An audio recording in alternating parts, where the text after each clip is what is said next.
comes to the Tembisa Hospital. Vusi Katmatlala highlighted in that particular report. All that and more coming up after the news with Onele Nzinzi and our sports headlines with Msibudi Makura. SABC News. The African Perspective.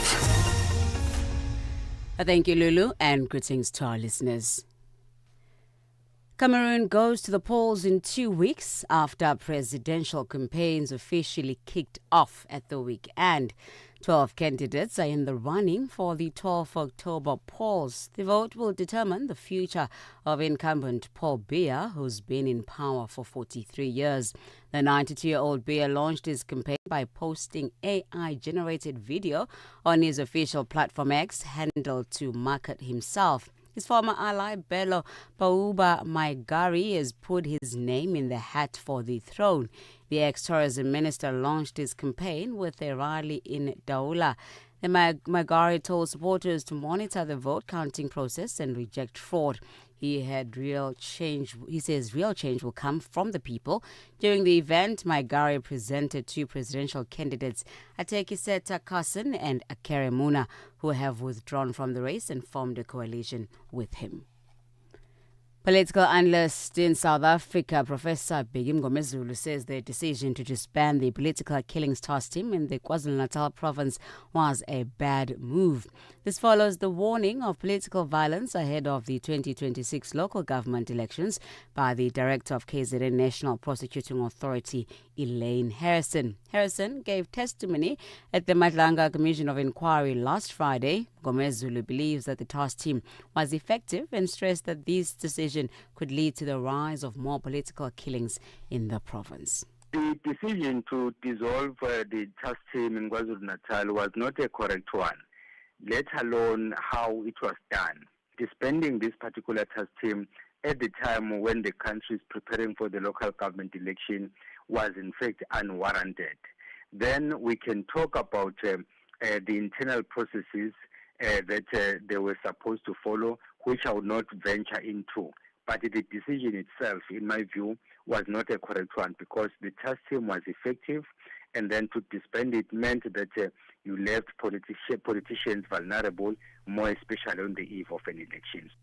South Africa's Afrikaner lobby group, AfriForum, representing Afrikaner interests, says it is hoping for a guilty verdict in the firearm case against EFF party leader Julius Malema and his former bodyguard Adrian Snyman. The pair will appear before the East London Magistrate Court today, where the court will deliver the verdict. Malema is facing charges of illegally discharging a firearm in public during the EFF's 5th anniversary celebrations at Sisa Dugasha Stadium in Mdantsane in 2018. While Snyman is accused of unlawful possession of a firearm and ammunition. Last month, Malema was found guilty of hate speech in a case brought by AfriForum, which accused him of inciting hate against the Afrikaners. Jacques Broekdijk is the chief spokesperson for the AfriForum Community Safety. I would hope that should they be found guilty, we see a heavy sentence that sends a clear message that politicians cannot do what they want to and get away with it. Unfortunately, in South Africa, we've seen a culture of this developing. If we look at things like the Zondo Commission report, for instance, where they've implicated scores of politicians, nothing has been done to prosecute those people. And that causes more and more politicians start thinking that they can get away with what they want to. We see that the general public is losing faith in the criminal justice system, which can lead to all sorts of problems. Lastly, the former Labour Party Member of Parliament, Jeremy Corbyn, has lauded the South African government for its case against Israel at the International Court of Justice. Corbyn was the keynote speaker during a panel discussion against what they have labelled as genocide against people of Palestine in Polokwane in the Limpopo province yesterday. The South African government has accused Israel of committing genocide in the Gaza Strip. Corbyn had this to say. I want to say thank you to South Africa for the bravery in taking the case to the International Court of Justice and for the consequences, which are routine attacks by President Trump and others on South Africa and threats of tariffs against South Africa to damage the South African economy. But South Africa has stood firm and said it stands by its legal action, it stands by its condemnation of the genocide of the people of Gaza and the Palestinians. Channel Africa News, I am Onele Tsinzi. SABC News. The African Perspective. And coming up in your sports news this hour, South Africa's under-20 team officially start their World Cup campaign tonight against France, while India beat Pakistan in a thriller to win the Asia Cup. I'll tell you more at the bottom of the hour. Africa Update with Lulu Gaboo, 12 to 1 p.m. Central African Time. Well, thank you to Onele Nzinzi with our news update and Msibudi Makura with our sports headlines. It is 12:07 Central African Time, and we're coming to you live from Johannesburg in South Africa on DSTV's audio bouquet channel 802, on OpenView channel 628, and on www.channelafrica.co.za, as well as on the SABC Plus app, available on the Apple and Google Play stores. Join us in conversation on our social media platforms. That's on X, Instagram, and subscribe on YouTube at Channel Africa 1. On Facebook at Channel Africa, you can also send us your comments and voice notes to +2763 as 406-9126 #Africa Update, and let us know which country you're in. And if you have any stories that you'd like us to highlight or to focus on, send us an email. It is newsroom@channelafrica.co.za, or give us a call on +2711 714 4459.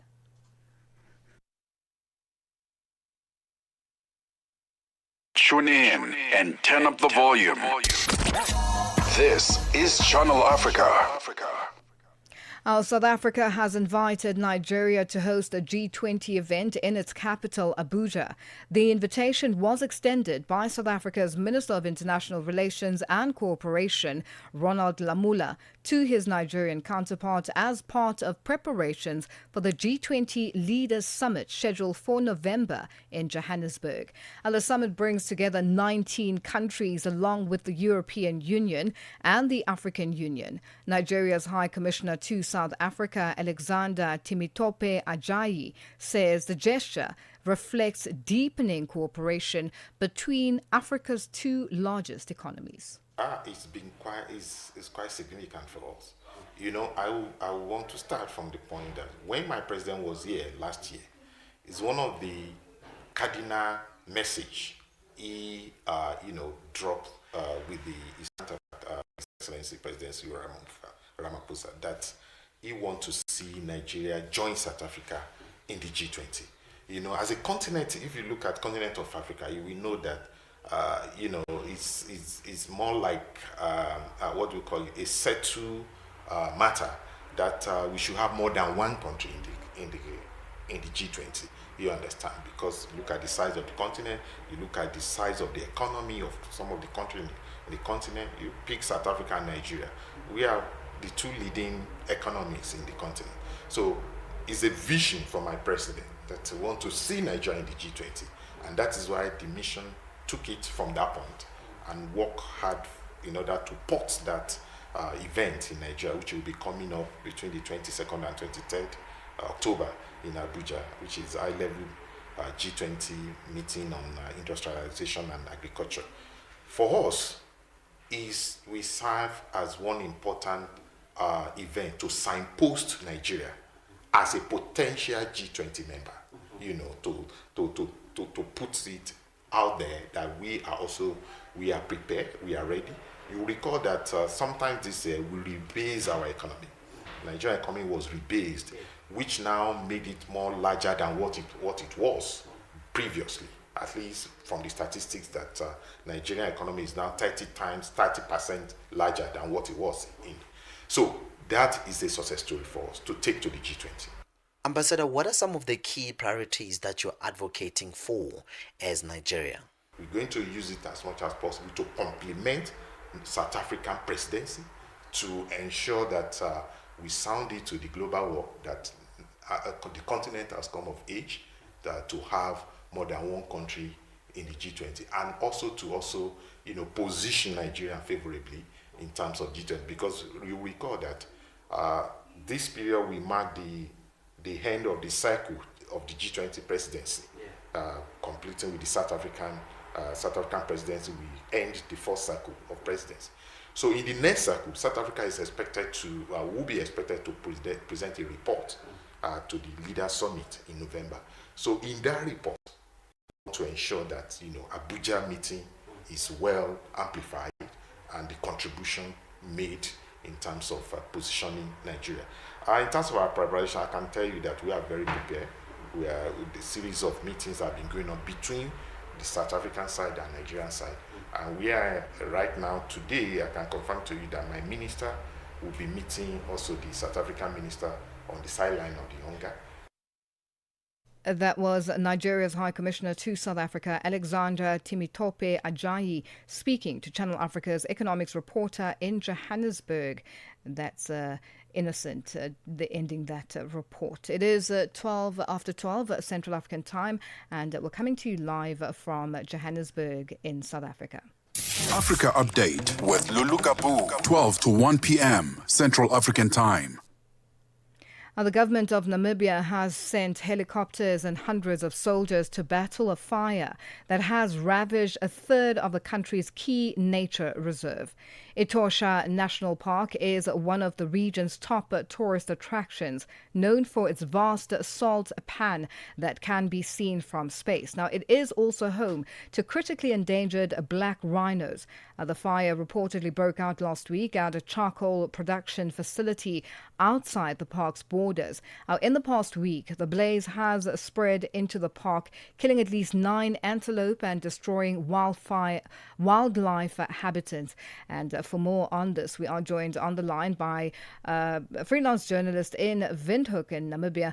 That's Shirley Peterson. Now, Shirley, good afternoon, and thank you for joining us on Africa Update. Good afternoon. It's quite windy here in Windhoek, but essentially, the damage in Etosha National Park, they have said it's about 34% now, and it seems to be ravishing on. We had the commissioner for our national police, Namibian police force, Ishmael Basson, who is currently on the ground, and the fires are affecting his region the most, the Omusati region. He described it as very bad. They are not managing very well. Hopefully, with the extra personnel that arrived yesterday, it will go a bit better. And where did the extra personnel come from? Different parts of Namibia? Yeah. So currently we have about 200 staff members of our Environment, Forestry and Tourism Ministry there. We also have over 300 soldiers that was deployed on Saturday after an emergency cabinet meeting to go over to that side. Then they're expecting an additional 200 soldiers to join the fight on the ground at the Etosha National Park. Now, take us through, Shirley, what makes Etosha National Park so significant and what impact it has had on grazing pasture in the Omusati and Oshana regions bordering Angola. Yeah.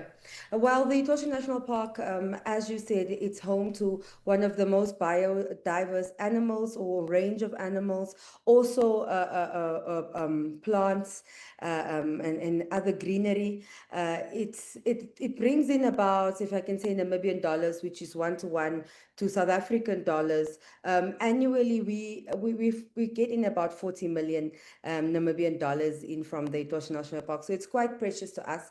Our conservancies are all around there. So our smaller communities also make money from the Etosha National Park. Now, the damage so far hasn't been quantified, but farmers are saying it's quite tremendous because it came from the southern parts of our northern side of Namibia. It came from Ochu. It went straight up to the border that you're talking about, close to the Angolan border. We have the two regions there that are quite heavily impacted. If I can give you some of the reporting from our colleagues who are on the ground, they said so it affects 3 regions. It's not just the Omusati and the Oshana region. It came from the Kunene region. As you said, there are some antelopes who were injured, but from my colleagues on the ground, they said they believe that animals have died in this fire, but government is quite quiet on that. We are expecting an update later on today. but yeah, so the conservancies have been closed down for a while. A Yeah. lot of the entrances, about 4 entrances, have also been closed because they're still trying to fight the fire. They say it's horrible during the day, and they aren't managing during the day. Hopefully, at night they are able to fight it a bit more effectively Yeah. than they are Now, Shirley, right because of now. time, I just have to interject there. Yeah. Governments, is government equipped for this fire, basically, so these fires? Are they equipped? Do they have enough equipment? And just also looking at the impact on the tourists, on the tourism of the country. Yeah. So we're not really very equipped, right? If we're talking about over, I think, 10,000 hectares that have been affected right now, we only have 6 fire trucks. We only have 2 helicopters who's able to fight it. It's not enough. So government is trying to get additional support from other regions that are coming from the south to the northern part of Namibia. I believe, I mean, this is the time where we usually have our tourists come in, look at our animals. So that has also now been completely stopped since last Yeah. week, Monday. It's been a week. So that is definitely going to impact our revenue coming from that side. And the animals, I mean, that's the biggest concern. Yeah, How also are our impacted. animals doing? Yeah. Well, Shirley, Yeah. we have run out of time and are going to have to leave it there for today. Thank you so much for joining us on Africa Update. Thank you very much for having me. That's freelance journalist in Windhoek, Namibia, Shirley Peterson, joining us on the line. Mornings made better with Peter and Asanda on Rise and Shine. Weekdays, 6 till 9. Malawians go to the polls next week in a high-stakes general election where citizens will choose a new president and 229 members of parliament. And this comes 5 years after the country's 2019 election was annulled by the Constitutional Court due to widespread irregularities in a landmark decision that overturned the victory of the then President Peter Mutharika. I'm not saying we're a perfect government. No, nobody is. I mean, we've seen even South Africa facing challenges with the fuel that's going up and with whatever challenges. But you know what? When you are dealing with an IMF policy that says do not employ so many people because you are going to become a welfare government and all of that. And Dr. Chakwera said I've got high numbers of unemployment. As a government that is answerable to Malawians, we have found IMF policies wanting on many issues. We believe the people who pay us taxes to put us in our positions, we owe them employment at the minimum. That's Dr. Jesse Kwabila, who's the Minister of Higher Education in Malawi. Mornings made better with Peter and Asanda on Rise and Shine. Africa Update with Lulu Gaboo, 12 to 1 p.m. Central African Time. It is 19 after 12 Central African Time, and we're coming to you live from Johannesburg in South Africa.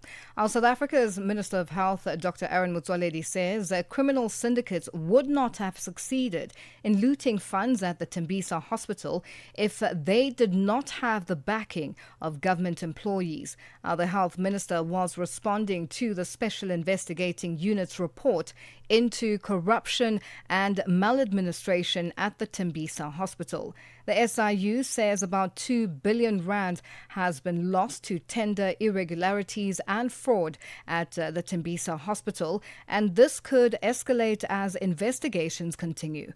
And for more on this, we are joined on the line by author of The Shadow State, Why Babita Deokaran Had to Die, a book on the corruption at the hospital, which led to the murder of whistleblower Babita Deokaran. We are joined on the line by Jeff Wicks, who is going to give us an update as to exactly how all of this unfolded and to the point that we're at present day today. Jeff, good afternoon, and thank you for joining us on Africa Update.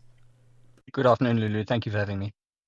Now, for those who may not have been following the story, who was Babita Deokaran and how did she come upon the corruption at Tembisa Hospital? So Babita Deokaran was the Gauteng Health Department under which Tembisa Hospital falls. She was the chief accountant for that arm of the state. And she, in 2021, in August of 2021, reported anomalous spending out of that facility. And within 19 days of making her report plain, she was assassinated. We know that then she flagged 850 million rand in dubious payments. That number has now grown threefold to more than 2 billion rand. And as you mentioned in your prelude, a key part of this extraction syndicate and the way they were enabled to operate were pliant health department officials. The SIU has identified a number of individuals who were paid collectively 122 million rand in kickbacks. So the depth and depravity of the corruption and the extraction syndicates at Tembisa Hospital was on full display today. Now, Jeff, you're on assignment covering the release of the report. As one of the first journalists to break the story, what are your thoughts on the report that was released by Minister Motsoaledi? Well, I think the report confirms many of our findings, and bear in mind we made these findings more than 2.5 years ago. I think the report represents some sort of progress and a milestone in effect that the SIU is continuing with the investigation and picking up where we left off.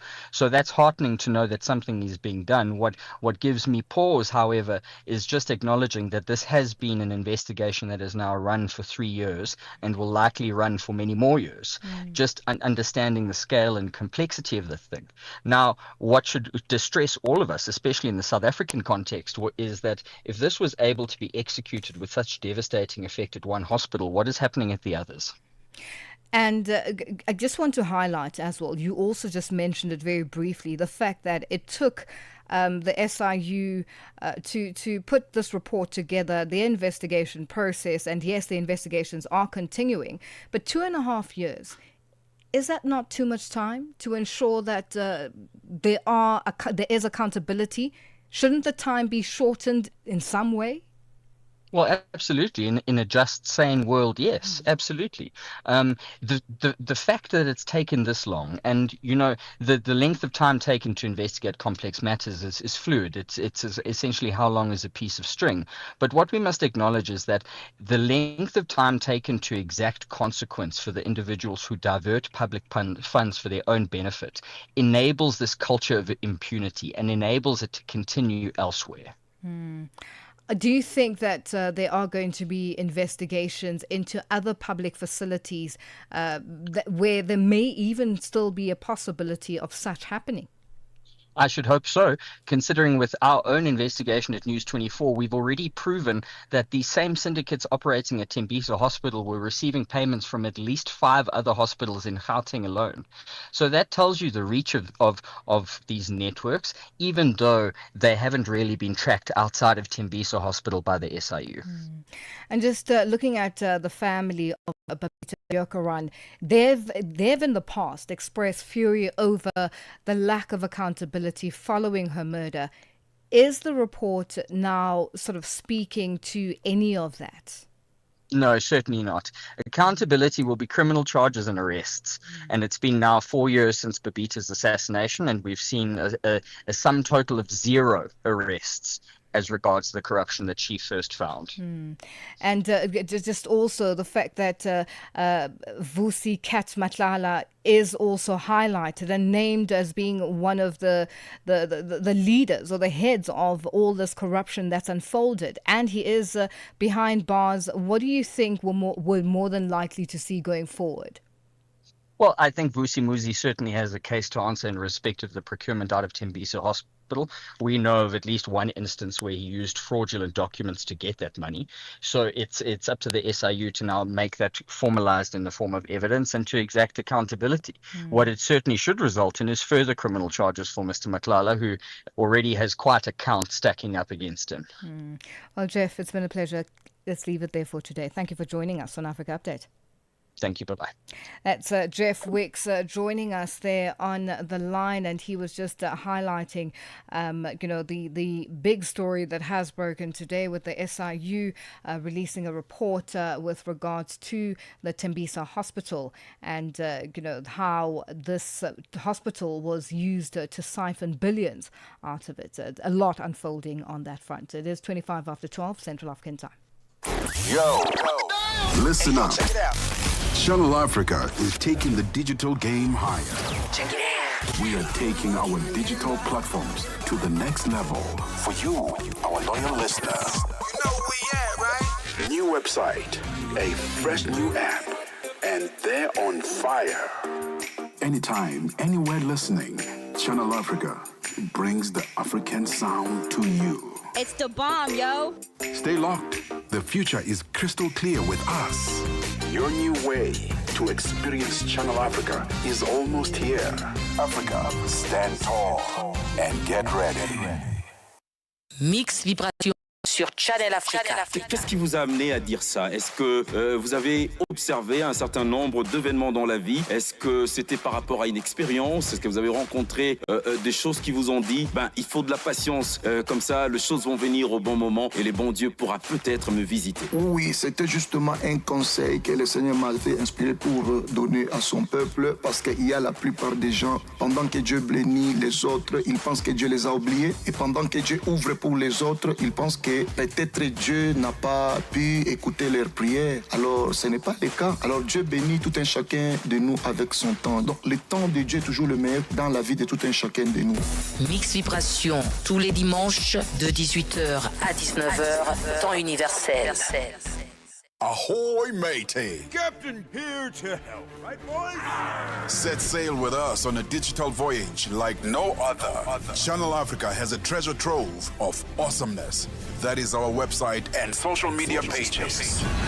Tell me, why are you here? We want you to be part of our adventure. The winds are changing, Captain. And this time... Imagine a world where curiosity knows no bounds, where entertainment meets enlightenment, and where every click leads to the African perspective. Visit us on our website, www.channelafrica.co.za, or follow us on Instagram or on X at Channel Africa One. Go on, like us on Facebook at Channel Africa One. So, spread the word. Tell a friend that Channel Africa's online variety is what they need on the web. Channel Africa, the African perspective. Africa Update on Channel Africa. South Africa celebrated World Tourism Day on Saturday, the 27th of September, in Johannesburg in the Gauteng province of the country, highlighting tourism's role in economic growth, job creation and community development.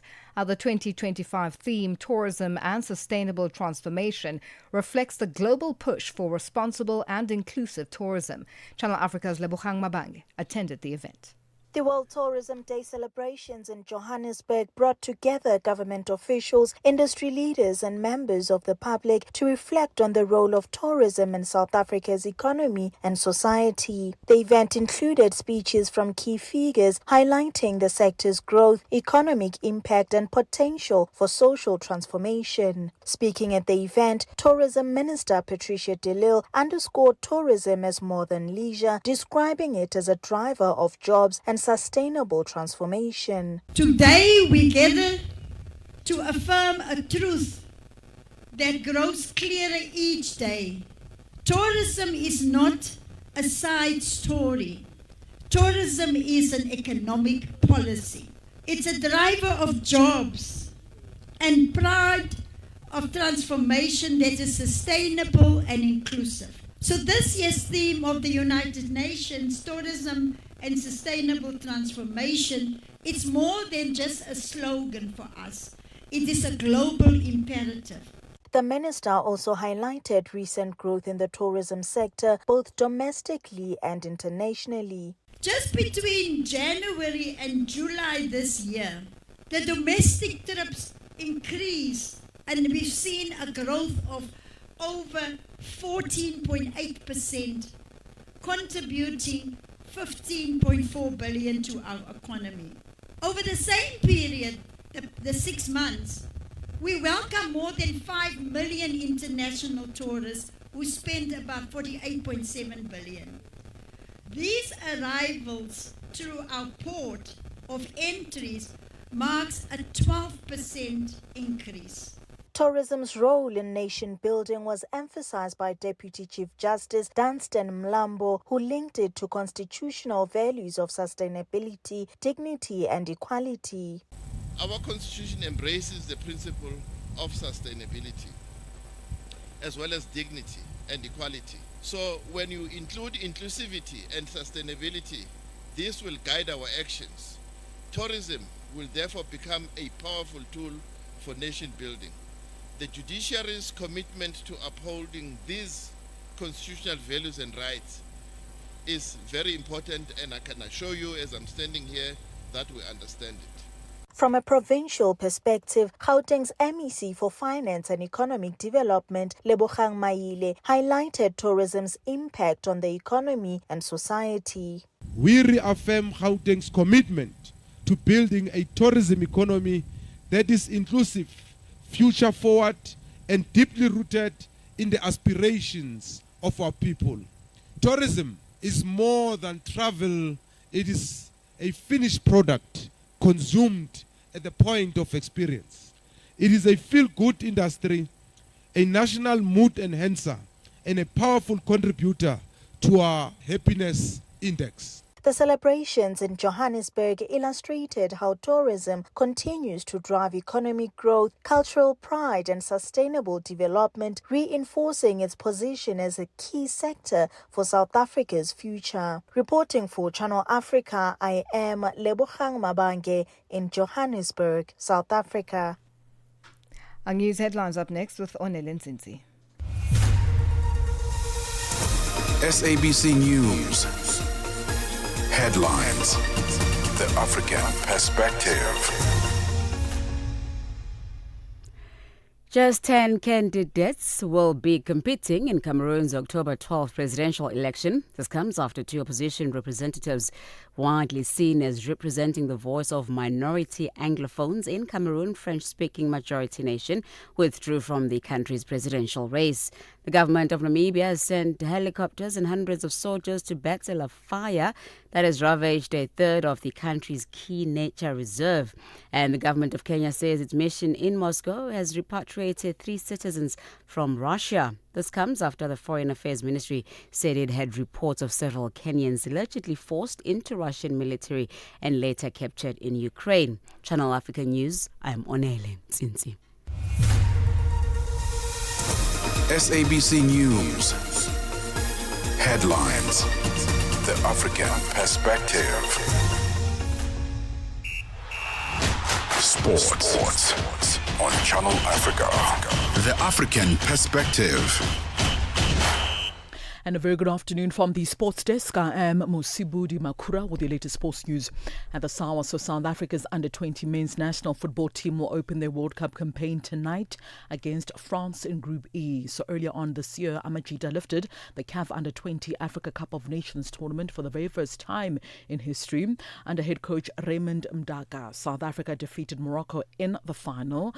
That victory also secured South Africa's 5th ever appearance at a FIFA Under-20 World Cup, and their first since 2019. Amajita will also face the likes of New Caledonia in their second match on the 2nd of October and round off the group stages with a clash against the USA on the 5th of October.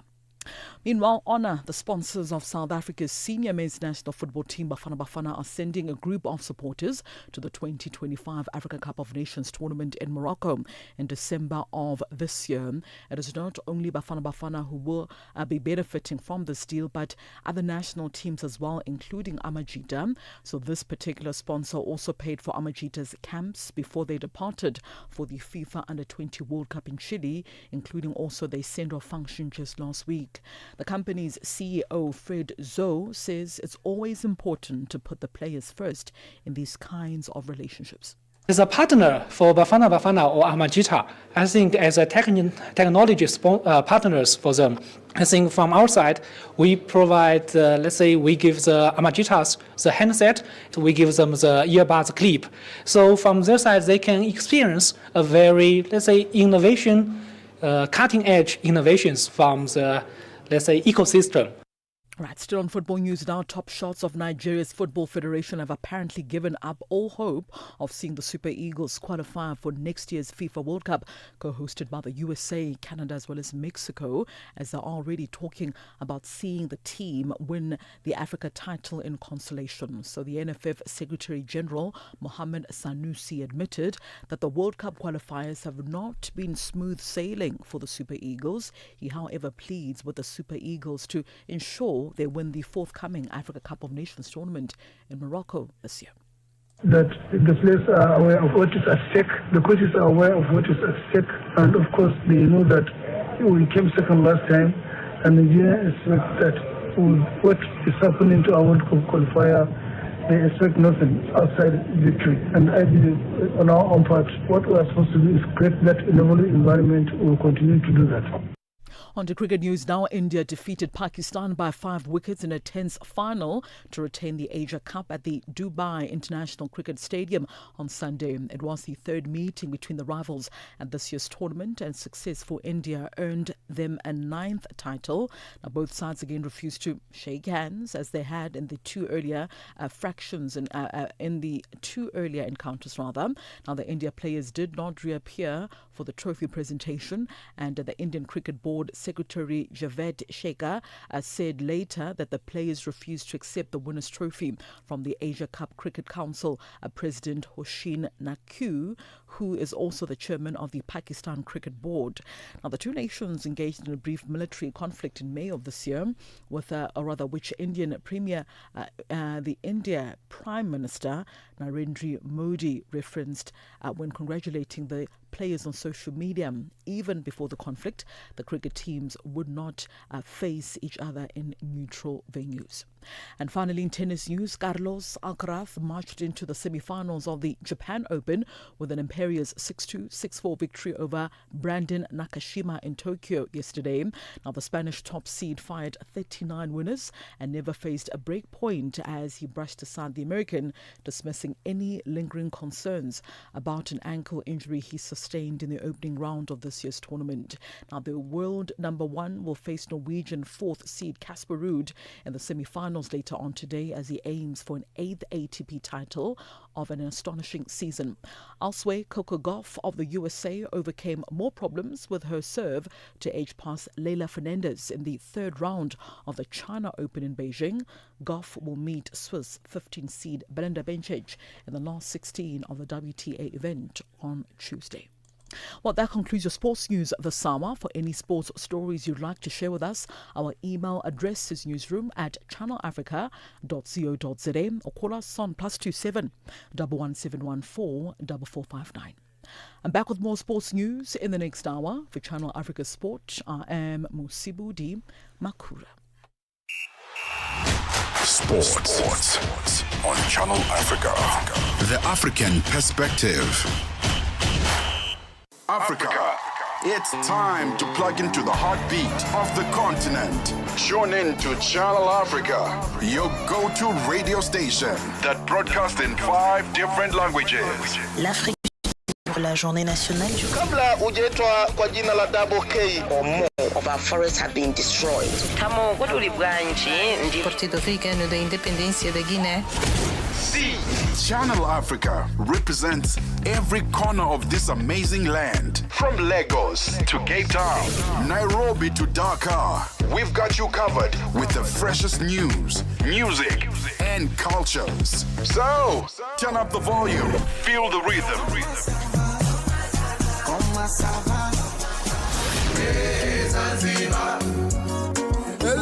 Enjoy the conversation. Channel Africa, the African perspective.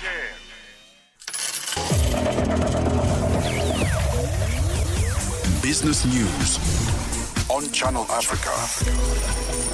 The African perspective. Thank you. Good afternoon. I am Chanduko Ligege. South Africa's commodity-backed rand rose slightly in early trade on higher gold prices, while traders eyed a slew of economic data that could offer clues on the health of Africa's largest economy. The rand traded at 17.29 against the dollar, up for about 0.2% from Friday's close. Gold surged above the key $3,800 per ounce level for the first time, supported by a weaker dollar and growing expectations the Federal Reserve will cut interest rates further this year. The dollar last traded about 0.2% weaker against a basket of currencies. The introduction of a citizenship by investment program should serve as a win-win for both Botswana and the foreign investor. This is the sentiment expressed by Botswana-based personal finance educator and human rights activist Setho Mongatane. Botswana's President Duma Boko has announced plans to introduce a citizenship by investment program as the country seeks to diversify its economy away from its reliance on diamonds. The program aims to raise funds and secure Botswana's financial future. Mongatane says the program should seek to create long-term investments. Yes, they create jobs, but in the end, they do not really benefit Botswana in the long term. So part of the diversification value is not just to get into other minerals. As the president has said, it's not just to look at industries such as manufacturing, but it's to look at the longevity of the value that is created.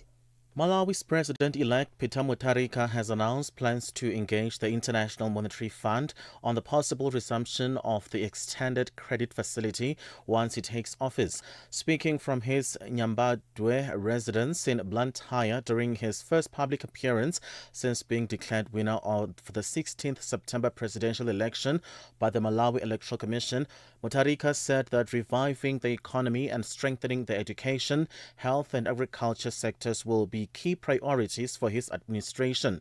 Preparations are now underway for his swearing-in ceremony expected next week. In West Africa, Nigeria's High Commissioner to South Africa, Alexandra Timitope Ajayi, says there's a need to have more than one African country representing the G20. Timitope Ajayi's comments come after South Africa invited Nigeria to host a G20 event in its capital, Abuja. The invitation was extended by South Africa's Minister of International Relations and Cooperation, Ronald Lamola, to his Nigerian counterpart as part of preparations for the G20 Leaders Summit scheduled for November in Johannesburg. The summit brings together 19 countries along with the European Union and the African Union. Timitope Ajayi comments. We should have more than one country in the G20. You understand? Because you look at the size of the continent, you look at the size of the economy of some of the countries in the continent. You pick South Africa and Nigeria. We are the two leading economies in the continent. So it's a vision for my president that I want to see Nigeria in the G20. European shares inched up as healthcare and technology shares rose, while investors focus on a possible U.S. government shutdown that could delay the release of key economic data. The pan-European stock 600 rose 0.2% to 555.8 points, coming off a flat finish the previous week. Healthcare stocks were some of the top gainers early on. Let's have a look at financial indicators at this hour. $1 in Nigeria is trading at 1,000 naira 486 in Botswana, 13 pula 24.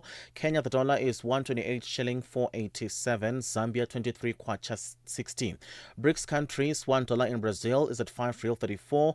In Russia, 83 rubles 25. India, 88 rupee 65.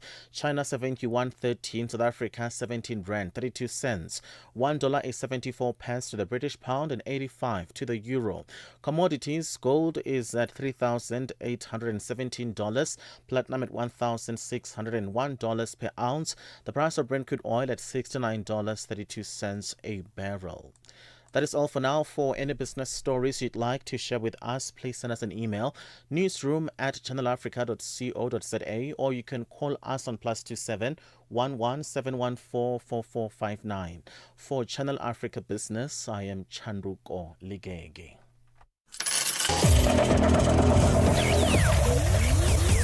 Business News on Channel Africa. The African Perspective. Africa Update with Lulu Gaboo, 12 to 1 p.m. Central African Time. Well, thank you to Chandu Golegeke with our business news. It is 12:45 Central African Time, and we're coming to you live from Johannesburg in South Africa. Join us in conversation on our social media platforms. That's on X, Instagram, and subscribe on YouTube at Channel Africa 1. On Facebook at Channel Africa, you can also send us your comments and voice notes to +2763 at 406 9126 hashtag Africa Update, and let us know which country you're in. Our Save the Children is warning that nearly half of children under the age of 5 in Somalia could face acute malnutrition by the middle of 2026. Now, this, they say, is due to a convergence of crisis as aid cuts reduce vital services. And to tell us more, we are joined on the line by Lulu Gaboo, Save the Children's acting country director for Somalia. Lulu, good afternoon, and thank you for joining us on Africa Update. Thank you for having me. Now, just tell us about some of the crises that the people of Somalia are facing. Yes, Somalia and its communities have been through a lot because of the protracted, conflict in many parts of the country and climate-induced shocks such as drought, which has been recurrent and severe, each cycle. And also flooding in some places, not necessarily because of the heavy rains in Somalia, but because of the rivers flowing from Ethiopia.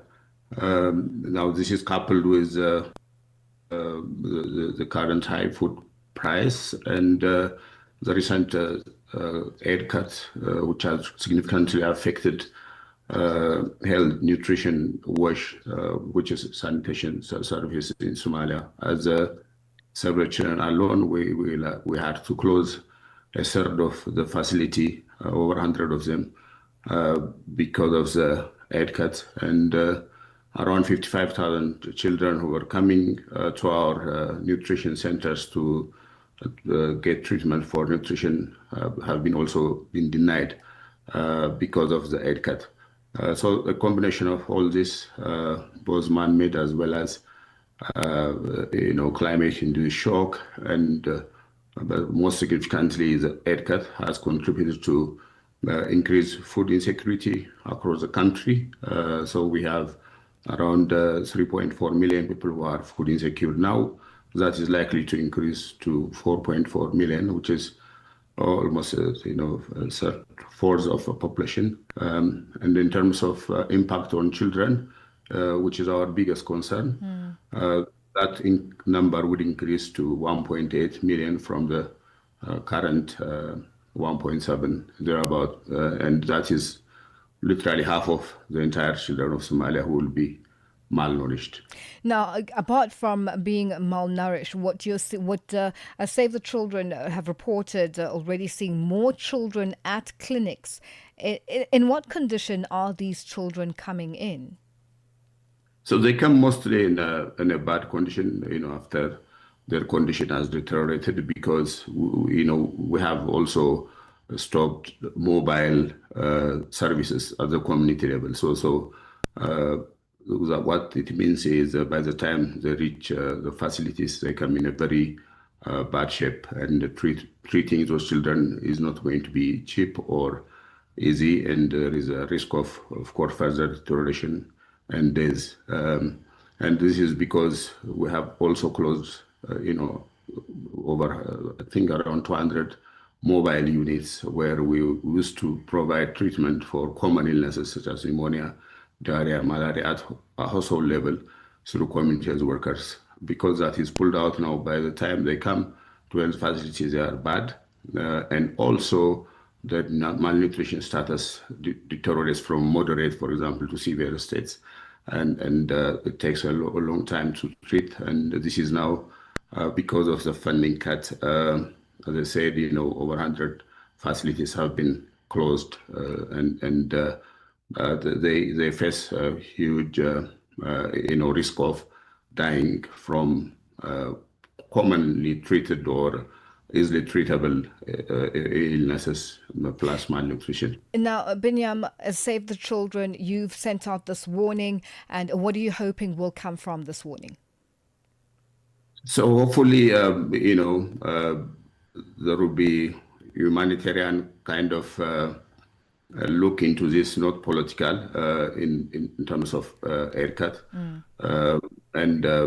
One thing I wanted to mention is also outbreak diseases, have doubled since the haircut in April.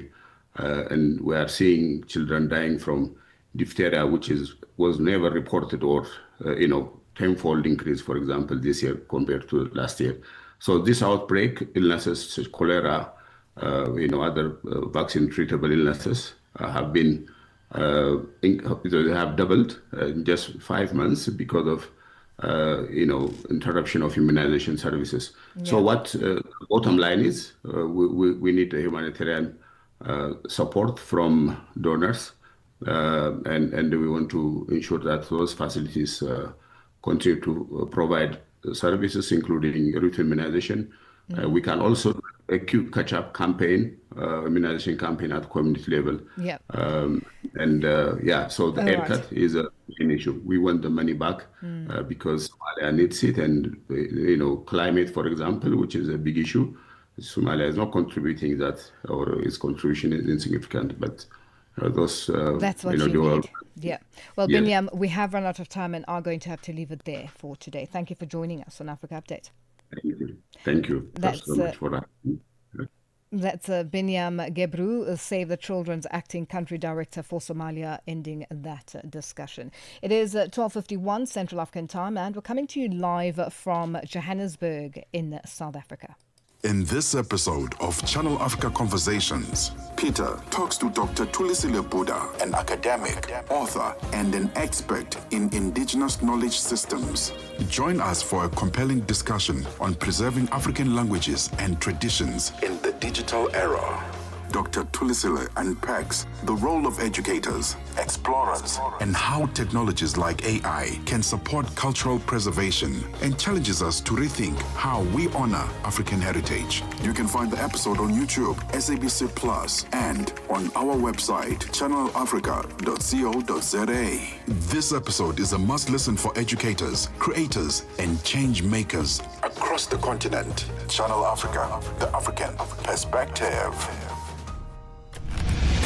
Africa Update, your daily dose of African insights with Lulu Gaboo on Channel Africa. Approximately 13% of all deaths annually in the sub-Saharan Africa region is as a result of cardiovascular disease. It accounts for the highest mortality among adults in the region. Today is World Heart Day, and with these statistics, people need to take care. For more on the day, we are joined on the line by Dr. Chris van Straten, a Global Health Advisor, Clinical Governance at International SOS. Dr. van Straten, good afternoon, and thank you for joining us on Africa Update. Dr. van Straten, are you there? All right, we seem to have lost that connection. We will try and get him back on the line. Just to unpack this, especially with the fact that today is World Heart Day. You're listening to Africa Updates, coming to you live from Johannesburg in South Africa. Ahoy, matey! Captain here to help, right, boys? Set sail with us on a digital voyage like no other. Channel Africa has a treasure trove of awesomeness. That is our website and social media pages. Tell me, why are you here? We want you to be part of our adventure. The winds are changing, Captain. And this time... Imagine a world where curiosity knows no bounds, where entertainment meets enlightenment, and where every click leads to the African perspective. Visit us on our website, www.channelafrica.co.za, or follow us on Instagram or on X at Channel Africa One. Go on, like us on Facebook at Channel Africa One. So, spread the word. Tell a friend that Channel Africa's online variety is what they need on the web. Channel Africa, the African perspective. Africa Update on Channel Africa. Dr. Van Straten, good afternoon. Thank you for joining us on Africa Update. Hi, Lulu. It's good to be on the air again. Now, talk to us about, today is World Heart Day, and do you think there is enough understanding of, heart disease and what we should know when it comes to demographic profiles? Excellent. It's a great question. The answer is we don't know enough. We need to share the word. So at International SOS, we're supporting global organizations fulfilling their duty of care towards their employees and delivering health and security solutions. And what we've been seeing in the space over the last 30 years is that we know that the older workforce gets. Now in Africa, we've got a young workforce, but as people age, especially men above the age of 45 and women above 55, your risk of heart disease starts going up. We also know, as we said, men more at risk, and in different ethnicity or race groups, we do see different risk profiles. For example, individuals from South Asia tend to have high risks of heart disease, and people from parts of India will tend to have a high risk of diabetes, all of which can and will lead to high risks of heart disease. So I think it's worth being aware of one's background, one's culture, and the local risks, and having a tailored, focused support system in place. Dr. Van Straten, talk to us about the risk factors that lead to heart disease. What are some of the behaviors and conditions that can be changed and controlled? Absolutely. Great question. As a young, foolish man, I was someone who smoked. We like to go out and celebrate after we've done shows and concerts. And now that I'm getting a bit older and hopefully a little bit wiser, I have stopped smoking. I'm certainly very cautious of what I eat, following more the Mediterranean diet, so more fruit, vegetables, whole grains, lean meats, and you want to be physically active. The more research and data we get, the more we know for a fact that if you just sit the whole day watching TV or in front of a computer, a lot of my work is in front of a computer, that puts you at risk of cardiovascular disease. So we've got to get up, we've got to get moving, quit smoking, drink less, and eat healthy. All these things are good for your health. Access to health screenings and awareness sessions. What is the importance of wellness checkups and education sessions in the workplace? And what impact do these have on employees? That's a fantastic question. So Lulu, this is something that International SOS and I, as one of their consultants, have spent literally the last 20, 30 years doing. And you can have a dramatic impact. I'm going to give you an example. We recently were helping a large multinational client manage one of their remote sites in a remote part of Africa. And one of the individuals came down with a complication of diabetes. He was very sick. We managed to stabilize him, and we had to medevac him to South Africa to get further care. And that triggered the client. The client said, well, if this individual had uncontrolled diabetes, who else is at risk of having a serious incident? And then they asked us, please, could you do these training sessions, education sessions, make people aware, but also offer screening, blood pressure, glucose, cholesterol, etc. And what was amazing there is we detected over 20 people that were either pre-diabetic or early stages of diabetes. And in that way, able to offer them care. And tracking that cohort over a couple of years, we've been able to significantly reduce the serious complications, for example, heart attack, stroke, and other diabetic complications. So I think it's easy to talk about it, but what we've seen from experience, companies that take it seriously and do and permit screenings and encourage screenings really can make a dramatic impact, not just for the individual, but the company and productivity as a whole. And just for individuals who may not be in a space where companies do give them these services or find that this is important for their employees. How do individuals just work around making sure that they're healthy and are obviously taking care of themselves? Yeah, great question. Step one is try and get information from the right source. The internet is full of amazing information. It's also full of misinformation. So I don't get my health information from social media. I get it from expert websites and or other doctors and specialists. And then secondly, if you can't access at work, go to your local clinic or your local GP, someone you trust. And the good news is simple blood pressure tests, sugar tests have become a lot cheaper. Cholesterol is a bit more expensive, has to be done in a lab usually. But the newer point of care tests have become much cheaper. Yeah. And it's worth doing, because if you can measure it, you can manage it. Well, Dr. van Straten, always a pleasure chatting to you. Thank you for joining us on Africa Update. Always a pleasure. Take care. Thank you, and to you too. That's Dr. Chris van Straten, Global Health Advisor, Clinical Governance at International SOS, joining us on the line. And that's how we wrap Africa Update today. Continue with us on our social media platforms, and do take care of yourselves. We'll do this again tomorrow. Bye-bye. SABC News. The African Perspective. And we look at your latest news this hour. Cameroon goes to the polls in 2 weeks after presidential campaigns officially kicked off at the weekend. 12 candidates are in the running for the 12 October polls.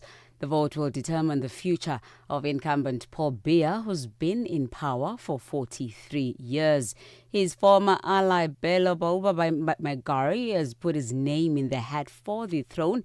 Candidate of the opposition Universe Party, Akere Muna, told several hundreds of supporters in Cameroon's economic capital, Douala, that because he is very sure that a united opposition has more chances of defeating Cameroon's long-serving leader in the Central African state for the October 12 presidential election, he has decided to withdraw and support another opposition candidate, Bello Maigari. The decision to stand by Lulu Gaboo for the October 12, 2025 presidential elections is a decision that was very carefully made. After several consultation meetings and the political agendas studied, a common proposal has been drafted for the liberation and